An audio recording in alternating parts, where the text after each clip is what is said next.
It was the song that made Radiohead famous and the one they grew to hate.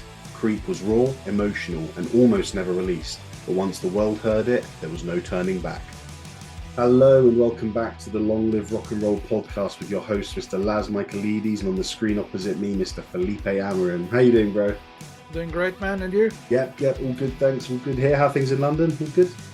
You know, it's not the best weather, but getting there. Up and down, yeah, up and down. It was good because we saw each other a few weeks ago, didn't we? Funnily enough, the song we're talking about today factors into one of the places I took you to visit. So, yes, today we are talking about the famous Creep song. So we'll just start with a few short details of the song. So the song was released the 21st of September 1992, recorded the same year at the Chipping Norton Studios in Oxfordshire, England, which is where I took you and your wife there a few weeks ago. The genre is alt rock and it clocks in at just under 4 minutes long, released on the Parlophone and Capitol label, and it was written and composed by Radiohead, Albert Hammond and Mike Hazelwood as of now, which we'll get to in a bit. Not originally, apparently. Well, exactly. Lyrics were written by Thom Yorke and produced by Sean Slade and Paul Caldery. So I think the first thing to acknowledge with this song is how lucky we are to have it, because we really couldn't have. It was an accidental hit, wasn't it? Yeah, they didn't like the song at first, and the label didn't like it. It's a weird thing, because I think Radiohead started in 1985, right? And they went to college, and the band split up, and they got together. So they're really young, and they put the first EP out. They had another name. I think the name of the band was On a Friday. Yeah, it's a weird name. Which was the day they used to rehearse. And the label said, that's a crap name. We've got to change that. So they picked the song name by the Talking Heads, isn't it? And they used Radiohead as the name of the band. So I think they didn't even like their own name at the point. Yeah. So, and then they put the EP out, and the choice for single, I think, was Creep. I mean, it didn't quite make it, and the label didn't like it. They didn't like it. The audience didn't like it in the UK at first. Well, yeah, I heard this song came about because they were playing it. They were in a studio session, ready to record, and they played it as a warm-up song. And they don't even like it. But I mean, you said the label didn't like it. I read that the label are the ones that heard it. I mean, again, maybe they didn't like it, or maybe it wasn't the label. Maybe I've misread. But someone in that session heard it and said, "You guys have got to run with this because this is a good song." And that's what they did, as you said. You know, sort of they recorded the song. Everyone was sort of keen to put it out in terms of it being the main single, and it completely flopped in the UK on its release. So the next question is, how did it get so famous? Well, American radio stations, American college radio stations all across the country gave it such a heavy rotation, and I think I can understand why, which is where we're going to move to in the next part of the show. So this song, it kind of has a few different influences, doesn't it? We kind of sits in the nice alt rock thing, but I hear out and out grunge in it, man. And that's why I think it was a success in the USA. Because look what was going on there at the same time. You got Pearl Jam and Nirvana and Soundgarden. You know, the first wave of grunge had been completed from 91 all the way through to 93, and these bands were now surging. And I think you listen to Creep and I think you hear a proper grungy song, and add to that the lyrics of the song and how kind of, you know, it really did speak the same language as grunge. It had disaffection, self-loathing, the social anxiety, and I feel like this was kind of the UK's own little grunge anthem. Makes sense. It makes sense because they're not like, again, they would be heavily associated with Britpop, right? But like, they're so far from a traditional pop, sound because they're very experimental. There's lots of noises in the songs, and they're not so radio friendly, you know, in a way. So it's weird to call them a pop band or to associate them with Britpop. In a way. So I never thought of it, but they closer to grunge than they are to pop music. And I can roll with that. I think that makes a lot of sense. They're as a band, I mean, I'm quite a big fan of Radiohead, and we are scheduled to do one of their albums in the next couple of months. they're very unusual, and the Britpop label that is slapped on them, I really think it only sort of suits them for their second album, which might be the one that we do in a few months, called The Bends, and that really does exude a bit of Britpop. But as you said, everything after that is so far away from what we know of Britpop, including Blur, Oasis, those kind of bands. Yeah. And I just, we're going to talk about how much they hated the song later, but I think it's just interesting. I was reading that the band didn't expect Creep to define them. They didn't want it to define them either. And the more I listen to other music that they've released, the more I wonder if they've just been like, right, how can we distance ourselves from Creep even more? Because each album has a different sort of sound and a different one that's sort of that it moves further away. They really play with electronics, with ambiences, with production, with atmosphere and mood. And they still, I think it's fair to call them a rock band, even though they are so heavily produced. There's loads of electronic stuff. But yeah, what do you think? I remember listening to the album OK Computer when it came about.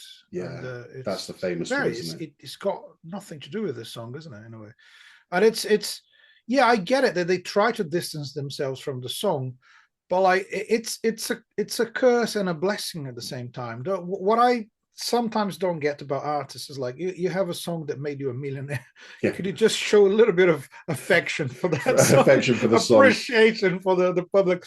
But it's interesting. No, I get it. I found an interview with them that when the interviewer asks about what's the meaning of Creep, what's the song about? Yeah, and he just I think there was an MTV one of those back in the day, and Thom Yorke is just like, well, Creep is about.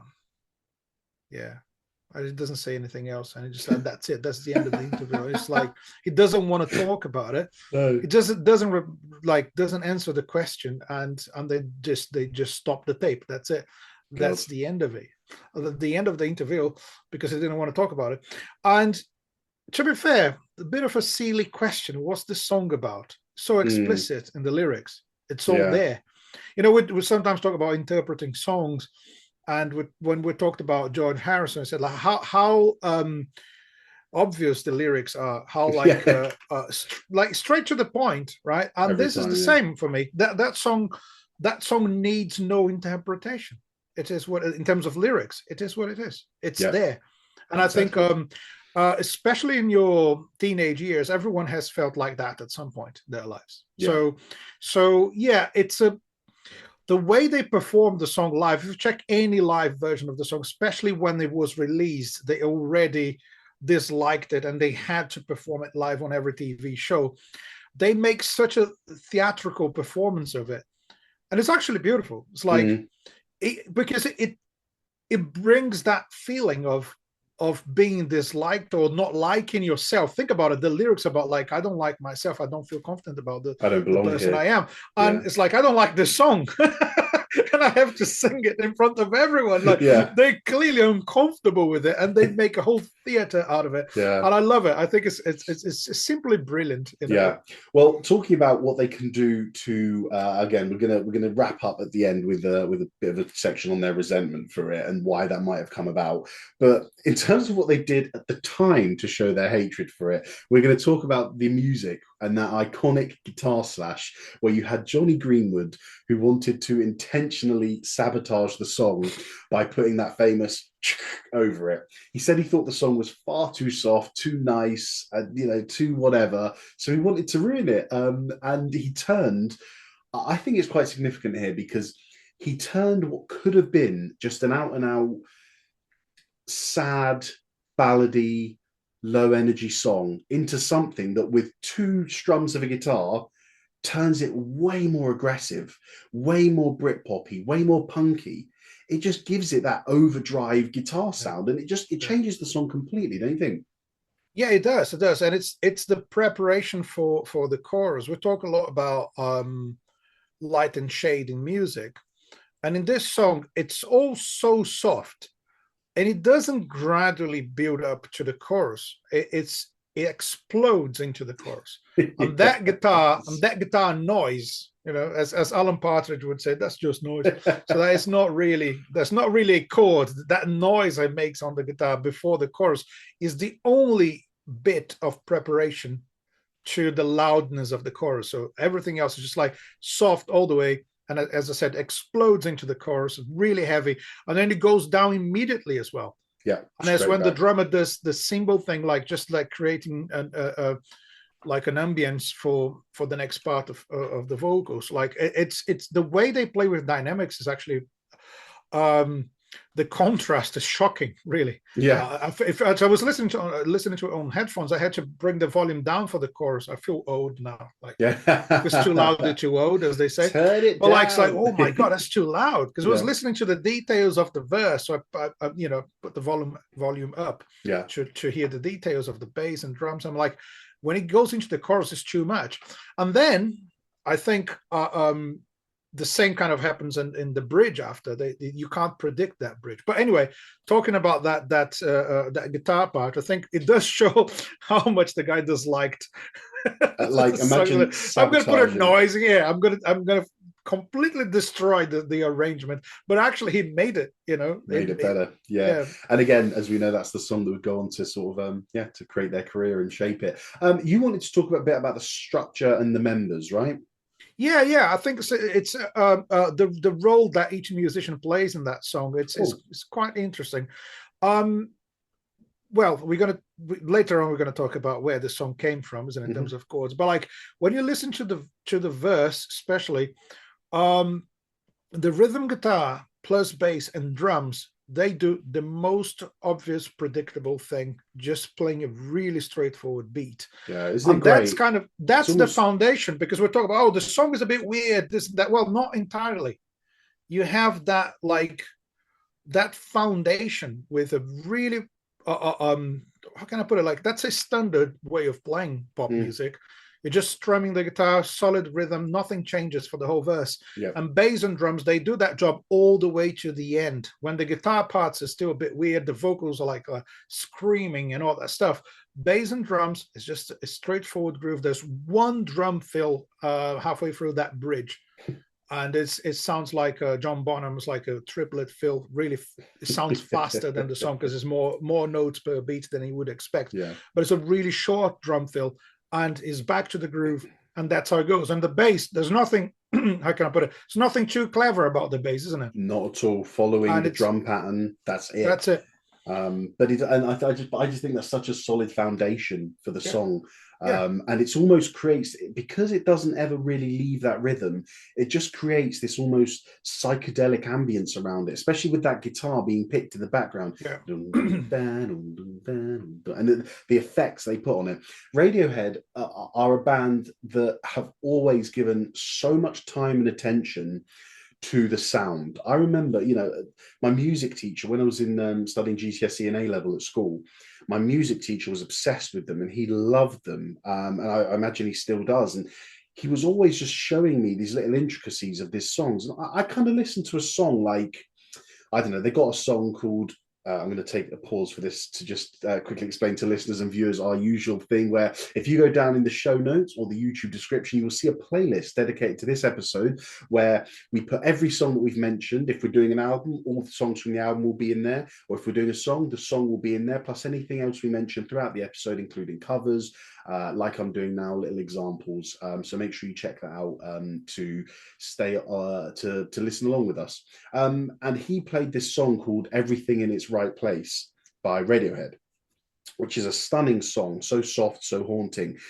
And I just remember thinking, this is just a keyboard and a vocal, but he talked me through it. He was explaining the chords to me and how they worked. He was saying to me, listen to the production here, listen to what they've done there, listen to the resolution from this chord to this chord. And it just completely changed my view on music. So actually, I really need to give Radiohead a bit of credit in terms of how significantly they impacted my musical life, because I was listening to what I thought was pop music, but actually, I don't think they belong here. I don't think they belong. Sorry. Sorry, I saw that opportunity. I had to take it. Pun completely intended. I heard them, and once I understood, I think, sorry guys, you don't belong with Oasis and Blur. You belong higher. And again, I'm not in the mood to have a debate with anyone and say, oh, this band's better. It's all down to personal opinion.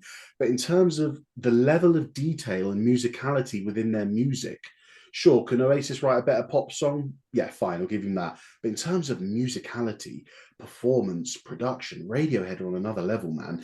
And to hear even the simplest, their first ever song, I think the attention to detail is still on there as well. All right. So when you think about it, isn't it that?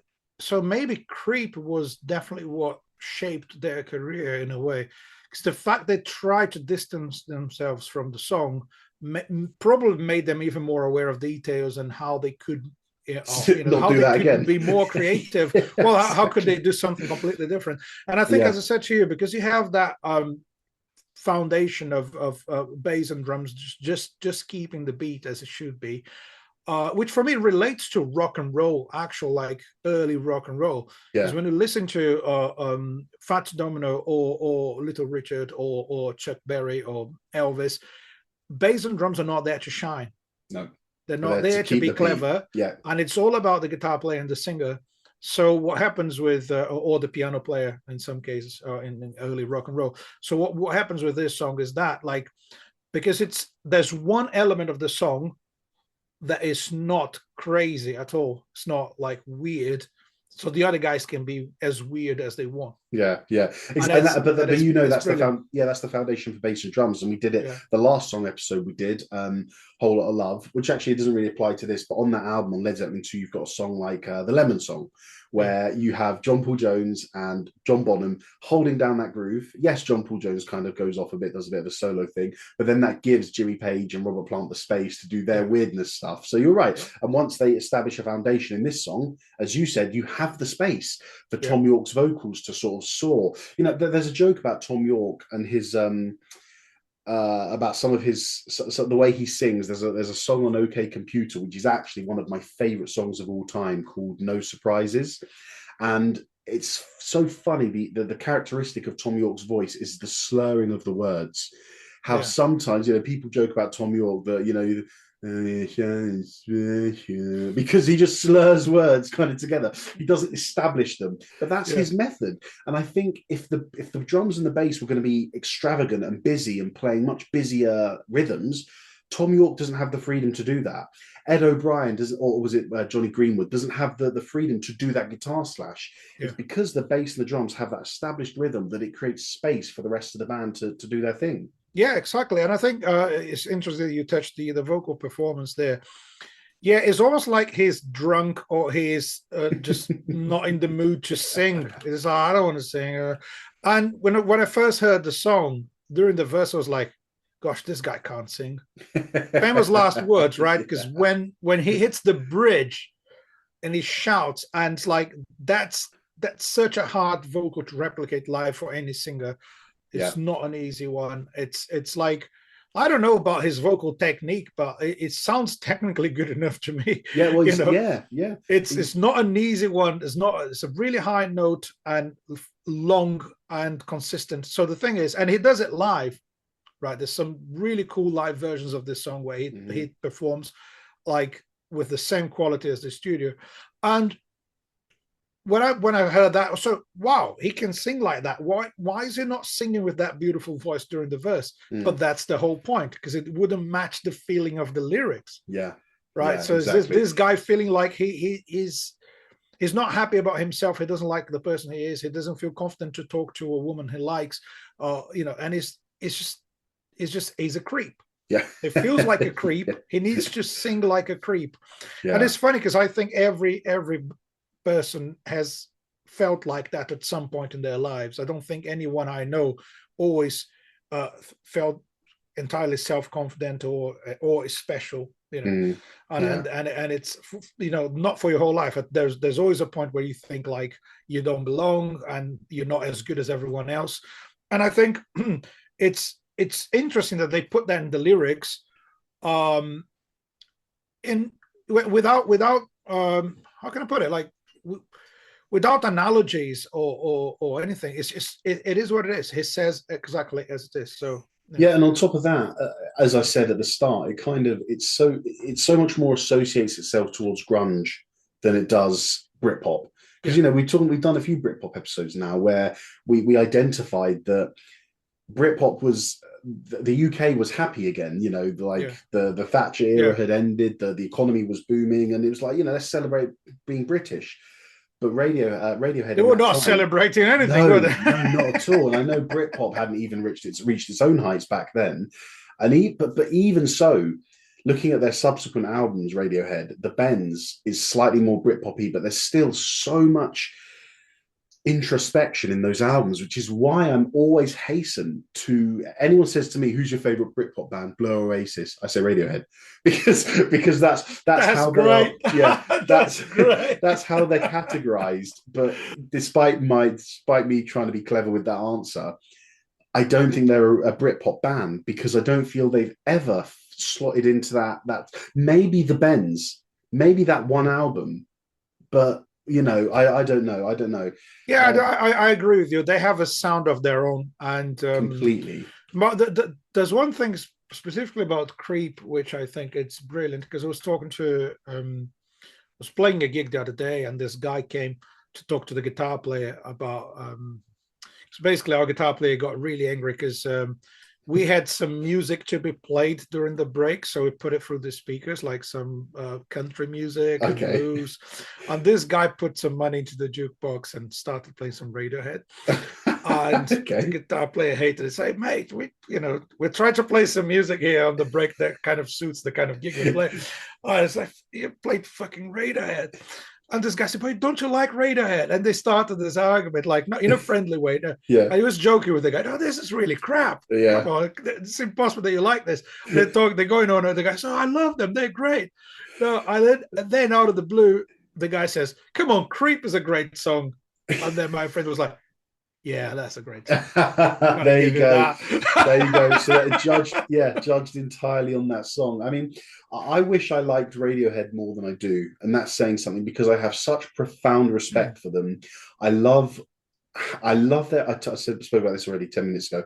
I love their attention to detail, how they view music. You know, some people, including myself, I'm a little adverse to relying on electronic sounds, sampled sounds, production methods to make music. I prefer my music made with instruments, but Radiohead just have this way of using those instruments in this repetitive, minimalistic way to produce great results that's then backed up by electronic sounds, ambient atmosphere. There's one song I put in the playlist. It's called Morning, Mr. Magpie. If you're interested in listening to Radiohead, go and check that song out. I think this song kind of epitomizes them and all that's good about them. Anyway, back to the discussion.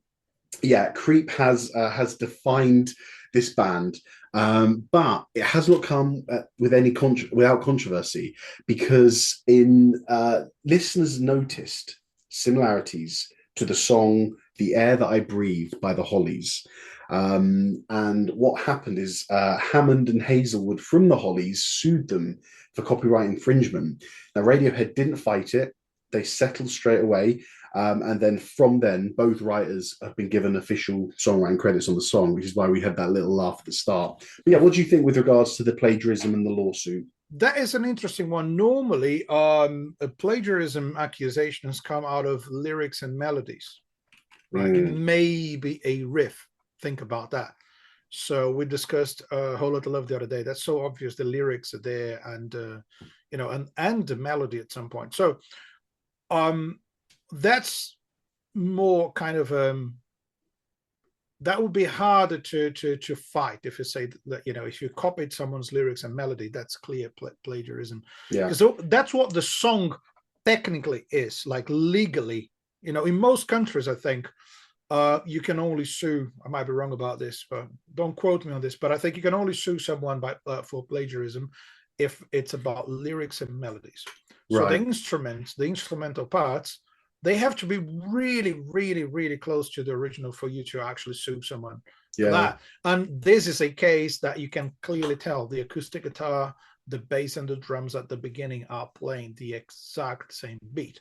Chord progressions, we must say, you can't accuse someone of plagiarism for chord progressions because the chord progressions have been used in a million different songs since the beginning of times. Like you have the since the beginning of times was a bit too much, isn't it? Since the beginnings of popular music, like the three chords in blues music, the 2-5-1 progression in jazz music, and you have all those things that have been used. They are kind of a commonplace. They're part of the genre, and you can find on YouTube loads of people doing jokes about like 4 chords, and you can sing like hundreds of songs on top of those 4 chords. So the chord progression is not the main reason for that. I believe is the combination of that chord progression with the guitar, with the bass, with the drum beat.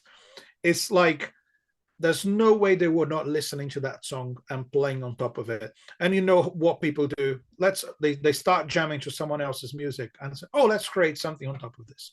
Yeah. But then sometimes you fail to differentiate in the end. Like at the end of your recording process, you should find a way to distance yourself from the original track. You can copy someone's chord progression and the overall vibe of the song, and then you change the arrangements in a way that it doesn't sound like so actually it sounds like that was an inspiration, not a copy.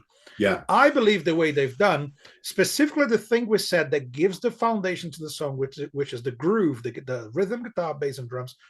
For me, that's a copy. For me, it's very clear. What do you think? Yeah, no, I mean, I agree. I think this is a hard one because I'm of the opinion that they have made the songs sound different enough. Because I love both songs, but I hear them and I don't hear any similarities. And sorry, let me start again. Let me say that again. I hear the similarities, but as you said, for me, the difference. Okay, they've written the song, they've chosen their chord progression, but all the extra stuff they've put on for me makes it a completely different song. So it's hard, I'm reading here that there's a particular progression. So for the music nerds out there, a 1 to 3 to 4 to 6 chord progression. Yeah, that's not very common, is it? No, it's not. Usually you use 1, 4, 5, maybe 6 in there, maybe a 4, but a 1, 3, 4, 6. That's not a standard chord progression you hear. But then also I've read that the bridge incorporates a melody very similar to the Air That I Breathe song. So, I mean, I think it says something that Radiohead didn't fight it. He wasn't happy, or they weren't happy. Thom Yorke said afterwards, when he asked about the song Creep and the writing credits, he said, well, it's not ours anymore. It belongs to someone else. And it's hard, man, because, where do you draw the line? We say this before in terms of, can a chord progression be taken? Well, you have the 4 chord song. I think in the UK, as far as I'm concerned, the law is if you copy a part of the song, they're so essential to the song and so recognizable, then it is. But that's subjective, isn't it? Exactly. That is the point. Well, the point with plagiarism is like, I think lyrics and melodies, because they can be written down on a piece of paper. You can transcribe a melody using music notation, and if it's the same, it's the same. You can't deny that. But the same for how long as well, right? Is it like 1 bar, 2 bars of the song? Yeah. Or is it like a whole chorus? So I find the legal side of plagiarism, it's so debatable in many ways and so difficult. I don't have an opinion about this, I'll be honest with you. I'm just like sharing what I think about it, but it's not like a strong opinion. Like it's not, I think, they should definitely be sued, or they should definitely share this exact percentage of the songwriting with the original writers. I don't know. So how do you measure that? How much of the song is a copy and how much money should go to the original writers? It's tricky, isn't it? Also, you do those things, like musicians do that because they see everyone doing it all the time. And you go back to, again, rock and roll, the early rock and roll stuff. If people were suing each other for plagiarism, I mean, everyone would be like credited in everyone else's music. Yeah, exactly. So we said the same with Whole Lot of Love with classical music as well. Yeah. Anyway, moving on from that, Lana Del Rey wrote a song called "Get Free" that Radiohead's. I don't know that, though. No, so it's in the playlist. Radiohead's publisher took legal action against Lana Del Rey for the same thing, for copying the chord progression of "Creep," which is ironic because it's kind of come full circle. From the Hollies to Radiohead, back around to Lana Del Rey. Radiohead. But the Hollies are not making money out of 2 songs. No, apart from the original. Well, Are they not? no, just Creep, Oh. I imagine. But not the Lana Del Rey song, because if let me see, I don't believe that would be an interesting one, because see, that's what I'm saying. So confusing. Oh, that's a great point. Yeah, so because if their publishing company is suing them for copying Creep, but Creep already has the credit, is already credited to the Hollies. So how does that work? They probably make money out of that as well. That's interesting. I'd love to look into that. Yeah, so Radiohead didn't sue her; it was EMI. Okay, yeah. But EMI are like, well, hold on, if this is our song, but that's funny. And yeah, like I said, Radiohead denied involvement in that.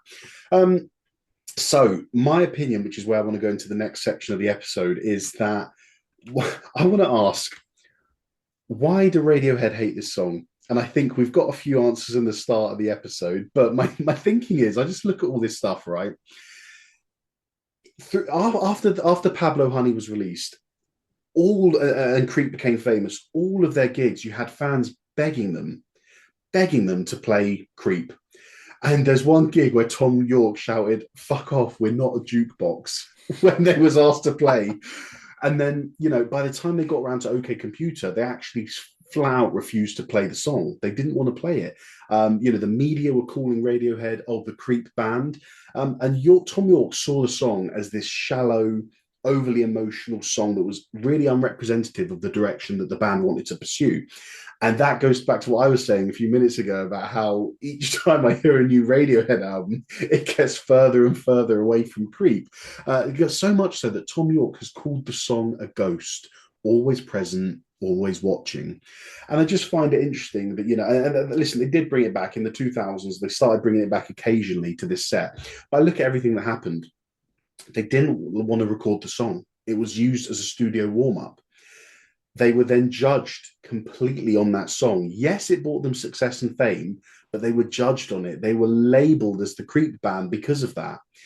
And then it goes on and on and on, and that's not the direction they want to go on. Their whole image and identity is based around this song. And then to make matters worse, they get sued by a band for using the same chord progressions and a similar melody. And I'm sat there here thinking, no wonder they bloody hate this song, because it's brought them fame, success, and an image. But I don't know, man. I kind of understand it. Do you know what I mean? I get it. I just find all of that funny in a way. Like it's yeah, you can't get away from something you've written, recorded, released, and promoted. Their name's on it. You're right. They took responsibility for releasing it. So it's your name is on it, and it's your art. And when artists normally say, I'm not having a go at them at all, because I think it's totally valid. If you're capable of having a following like they have, recording loads of different albums with different influences and sounds, and being capable of doing a gig, refusing to play that song, and still having people coming and buying tickets to see you, knowing that you're not going to play that song, that means a lot. That means they actually managed to outgrow the song, and I think they did. So that's the thing. Yeah, I respect them for that. I'm not having a go at them at all. What I'm saying is, you also can't deny that a song that you've written represents you. That doesn't represent me anymore. It represents that part, that time of your life, that time of that moment in your artistic life that you came up with some sort of lyrics and melodies to reflect your feelings. So that is you. You can't just deny that. Also, in a way, I'll be honest with you, I saw the Rolling Stones live playing for 2 million people in 2006 back in Brazil in Copacabana Beach. They started with Jumping Jack Flash. If I'm not wrong, they closed with Satisfaction. They were like, you know what, we're going to play the hits. They played some of this stuff in the middle. No one knew. They played out this stuff they liked, they wanted to play. But it's a sign of respect, depending on what sort of gig you're playing. There's a lot of people there that they're there to have fun, or it's a festival, whatever. If there's more than one band playing like a festival, they might know a few songs per band, and they want to sing along with the songs they know. I don't think any artist owes anything to the audience at all. You should do, as an artist, you should do whatever you do whatever you want to do. And if people don't want to buy it, that's on you as well. If they don't like it, so you can run the risk. I think they are in a position they can just say, I don't want to play it. But I kind of appreciate that at some point they brought the song back into the set list, because I think, people like the song, so why not playing for them? Why not sacrificing 4 minutes of your 2-hour performance to give people something that they like? Doesn't have to be done. As I say, why not doing it? It's funny, isn't it? This whole song, this whole episode has been a bunch of, I can see this side, but I also see this side. We did it with the plagiarism. We're now doing it with, well, should they play it? Should they not? And I just like, this goes towards my respect this goes towards my respect for Radiohead, that they are so sure in themselves that they are just flat out saying, this is not us anymore, so I'm not going to play this song. And as you said, the fans have understood. The fans understand. My my old music teacher, he's seen them several times. And I asked him, when I was, because, I like a lot of their stuff. The Ben's an OK Computer I really enjoy. And the albums afterwards, like I said, I wish I could like it more. But there's moments. And I'm thinking, what if they played the song, the Bends, Karma Police, Airbag. Karma Police is great. Yeah. And I look at their set list. Again, this is 15 years ago now. I was looking at the set list and I was like, why didn't they play Karma Police? Right, so they haven't played Creep. They didn't play Karma Police. They didn't play Airbag. What are they doing? Because I was of the opinion back then that a band has to play for the album, for the audience. And so it's just fascinating to see. And you might think that someone would be annoyed at Radiohead for that. But I think actually, as the years have gone on, the fans have come to understand what kind of band this is. And this is a band that makes the music they want to make. And because of that, they're going to play the music they want to play. Yeah. Great stuff. Yeah. It's interesting. Like, I'm going to quote someone who is definitely probably not a big fan of Radiohead. Noel Gallagher. Okay. He said something in an interview that is like really interesting. He said, like, people in the fashion industry, they don't ask anyone what they want. They're like, that's my job. I've studied for this. I've learned how to do this. I'm going to design your clothes. You're going to buy it. It's kind of like it's a strong attitude that they have in the fashion industry, but that's what it is. They design the clothes and they tell you what you're going to wear. Yeah. But if you don't want it, you can buy some. You can go to you can buy some like kind of old school stuff. You can still dress like in the 30s and 40s if you want to. Yeah. You can buy a hat. You can buy an old school kind of suit, and you can do that. It's fine. Yeah. But like the current fashion industry, they're like, we're doing this, and that's what we're going to put out. Whilst musicians are like asking the label, should I write this? Will people like this? Oh, this song is too long. Oh, there's no chorus in this song. So I think there's this really weak attitude from artists and labels about, we can't flirt with the idea of not pleasing the audience. But if you don't try to surprise them from time to time, everything's going to be the same all the time. And who would dare to imagine that a song like Creep would be a hit, a massive hit? Yeah. So, I think it should start from musicians to say, this is how I want to write my songs. Yeah. And I'm going to put them out there. If people want to buy it, fine. Someone is going to buy it. Nowadays, it's so much easier to put music out there, And I think Radiohead was like that. That's why I really, really respect. If we didn't have songs like Creep, if we didn't have bands like Radiohead, music would be really boring. Either you like them or not, or the song. Either you like the song or not. You got to recognize that it's not the usual stuff you listen on the radio, and it played on the radio. Bro, I don't think there's any better way to finish off with what you said. So we'll leave it there. Did you have anything else to say, actually, whilst you're on this roll? No. I've got a lot of things to say about the books I'm reading and politics and the crash of the markets. But no. We'll keep that until after this recording ends. Yeah. Excellent. No, that's it there. I'm Cool. happy to end here. All right. Well, thank you guys for joining us for another episode of the Long Live Rock and Roll podcast. If you're listening to us on Apple, Spotify, Amazon, or wherever you get your podcasts from, do us a favor, go onto our page and give us a review. It takes 20 seconds of your time to just scroll down, hit the 5 stars, write a little sentence about us. But honestly, it does the world of good for us, because the more reviews we get, the more good ones we get as well, the higher we climb up the charts and the more people we are seen and listened by. If you are watching on YouTube, make sure to hit like and subscribe to stay up to date with all our content. We bring you one of these kind of episodes every week, be it an album or a song, and then we're also putting out a bunch of short videos as well. I've done one on Motorhead versus Judas Priest. You'll see Felipe's put one out on Jimmy Page as a session musician, and we're going to bring you those from time to time as well. So make sure you like and subscribe to stay up to date with that content. Thank you, and we'll see you very soon.